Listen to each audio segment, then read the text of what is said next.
na União... Não, chamou de amigo, né? Quando ele ele falou, ia eu na... admiro. Inclusive, revelando sua admiração ao Quando Putin, ele ia né? na ONU, ele avisava fortemente isso. Tem dezenas de vídeos a respeito disso. Falava, Aí Europa, depois chamava de vocês, amigo, vocês vão ter problema eu no admiro futuro. Putin, justamente etc. porque vocês estão abrindo as posições com relação... sabia, né? Desse ponto. Mas ele levantou. Então, assim, não era um clima. Ele chegava na ONU e falava a respeito do que a Rússia estava planejando. Informação, vamos trazer as notícias desta manhã, as primeiras, né, do café, onde a gente abre a nossa pauta aqui, tomando cafezinho com notícias nesta quinta-feira, dia 15 de setembro. A primeira informação traz o aspecto de que a Rússia usou milhões de dólares para influenciar democracias de outros países. É um levantamento, uma matéria de um jornal. Relatório aí falando a respeito dos gastos russos, né, no exterior. O relatório, infelizmente, não traz o quanto que os Estados Unidos gasta influenciando eleições pelo mundo afora, que é um valor extremamente maior do que o valor russo. Isso é uma questão já de história, né?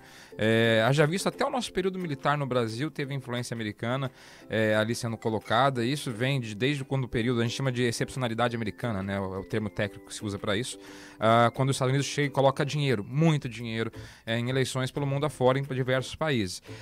Mas parece, inclusive também, se você for olhar os gastos que foram as eleições de 2020 nos Estados Unidos, foi na casa de 14 bilhões de dólares. Esse valor chega a mais ou menos 2%, o valor que a Rússia gastou, né, que chega a 2% do valor da campanha em si, ou seja, quem pagou os outros 98%, né, de onde vem esse dinheiro. São todas influências, o lobby ele é presente. Agora, o que me espanta é o presidente Joe Biden, né, encomendando o relatório para tentar fazer ali uma questão de opinião pública a respeito de um tema que já foi pacificado no passado e ainda assim ele tenta levantar isso, né, talvez por conta dos números que ele tem na pessoalidade dele como presidente, faça sentido fazer isso nesse momento. Agora, a gente falar sobre a Rússia, os Estados Unidos ou qualquer uma dessas entradas, eu acho um descrédito, não podemos ali citar o quanto que os Estados Unidos influencia no resto.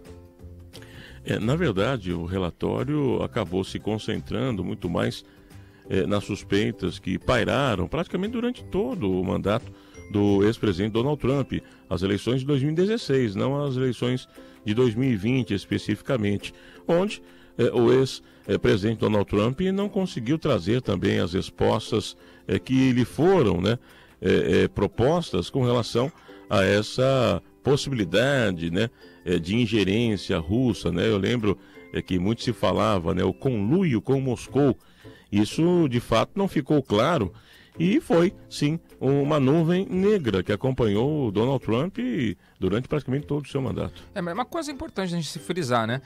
Durante esse período foram 3 anos de investigação onde não se provou nada, né? Até o promotor conseguir desistir do caso porque não tinha prova, não tem prova a respeito disso. Então, falar a respeito daquele período é uma coisa, e até a tentativa justamente é de reanimar isso. O que, olhando hoje em dia, não faz muito sentido.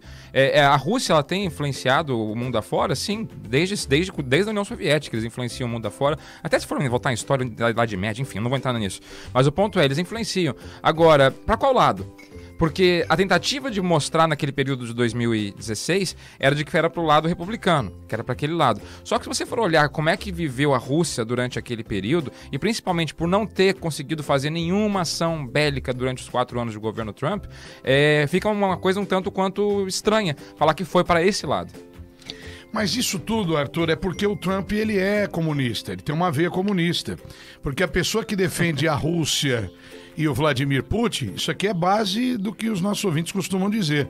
Né? Se tem uma amizade, se promove um clima de pacificação, é porque ele é de esquerda, ele não é de direita. Mas vamos só falar uma coisa, né? A defesa não aconteceu, né? Aconteceu a negociação e encontro, mas quando ele ia na União... Não, chamou de amigo, né? Quando ele ele falou, ia eu admiro, inclusive revelando sua admiração ao Quando Putin, ele ia né? na ONU, ele avisava fortemente isso, tem dezenas de vídeos a respeito disso, falava, Aí Europa, depois chamava de amigo, vocês vão ter problema eu no admiro futuro, Putin, justamente etc. porque vocês estão abrindo as posições todo com mundo relação... sabia, né?